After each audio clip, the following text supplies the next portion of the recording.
Pendant que le monde entier tourne le dos aux Palestiniens, l'État sioniste d'Israël met en place son plan religieux et messianique en exilant et en massacrant les Palestiniens tout en faisant la fête. Passez votre chemin, il n'y a rien à voir.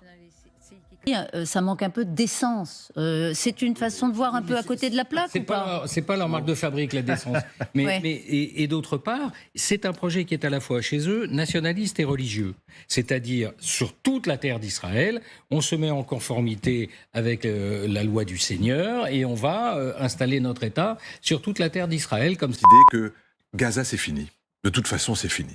Mais ce qui compte, le vrai combat, c'est la Cisjordanie, parce que c'est la Judée, c'est la Samarie, parce que c'est là où il y a les lieux saints, parce que c'est Jérusalem, etc.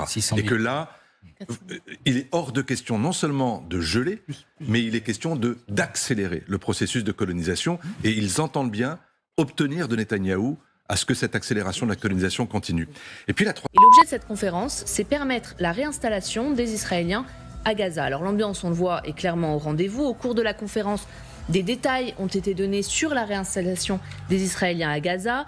Il y a des cartes qui ont été distribuées, l'explication des étapes à suivre pour arriver à la recolonisation de Gaza. Des appels ont été lancés aux demandeurs, aux décideurs pour leur demander justement de prendre, je cite, des décisions courageuses. Itamar Ben-Gvir, qui a été un des orateurs clés, a pris la parole et voici ce qu'il a déclaré. Nous devons aussi suggérer une solution morale, logique et encourager l'immigration volontaire des Palestiniens de Gaza.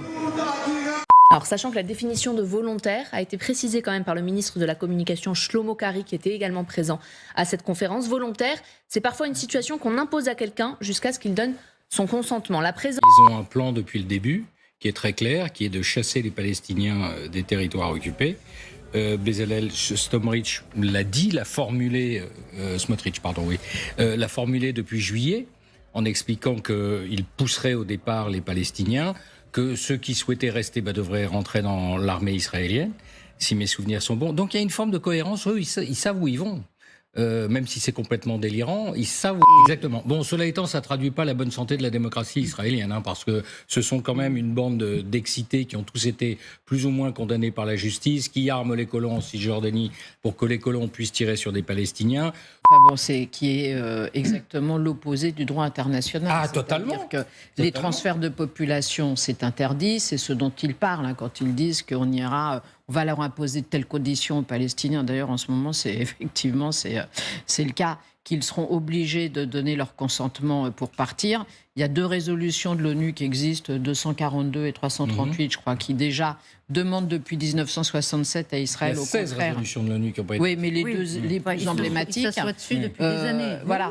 Et ce sont effectivement des gens... Un des 2 ministres a quand même été inculpé 50 fois par la justice israélienne pour appel à la violence, à la haine, au racisme, etc. etc. Exactement ce qu'a visé la Cour internationale de justice dans son arrêt de la semaine dernière, en disant qu'il n'y avait pas d'intention génocidaire, mais qu'il y avait des discours d'incitation au génocide qui ont été prononcés à de multiples reprises depuis le 7 octobre, et notamment par ces 2 ministres-là, qui sont accusés d'inciter la population et les autorités à commettre des actes de génocide.